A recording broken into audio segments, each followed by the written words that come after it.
আজকের এখানে ৩০০ কম্বল দেওয়া এটি বড় কথা নয়।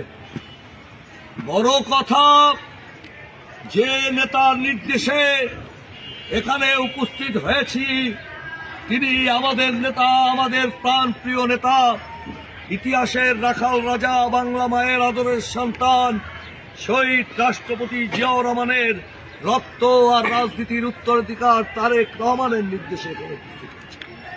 তিনি বলেছেন আপনার কাছে যদি 3টি কাঁথা অথবা কাপড় থাকে এই শীতের মধ্যে আপনি আপনার বাচ্চাদের একটি দিবেন, একটি আপনার মাকে দিবেন, তার পরেরটি আপনার প্রতিবেশীকে দিবেন যার বয়স 60 ঊর্ধ্ব। ও মা 5 তারিখের পরিবর্তন অনুভব করছে, কিন্তু এই শীতে, এই প্রচন্ড শীতে মা যেন কষ্ট না করে।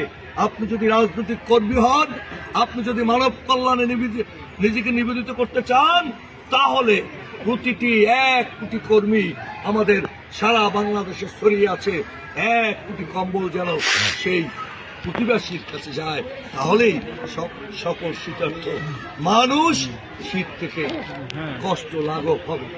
এটাই তারেক রহমানের নির্দেশ।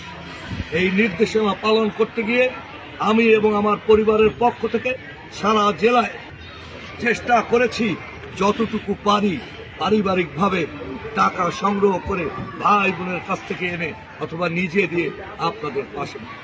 প্রিয় ভাই ও বোনেরা, আমরা বলেছি 5 তারিখের যে পরিবর্তন হয়েছে শুধু সরকার পরিবর্তন, চেয়ার পরিবর্তন নয়, গুণগত পরিবর্তন। আমরা 3টি ভোট দিতে পারিনি, 3টি নির্বাচন গেল, আপনাদেরকে ভোটের প্রয়োজন হয়নি, সমস্ত কেটে কুটে আওয়ামী লীগ নিয়ে গেছে। 17 বছরে সমস্ত লুট করে নিয়ে গেছে। আপনারা অল্পতে বুঝবেন, বাংলাদেশের বাজেট হয় 5,00,000 কোটি টাকা। 5 বছরের বাজেটের টাকা তারা লুট করে বিদেশে পাচার করেছে।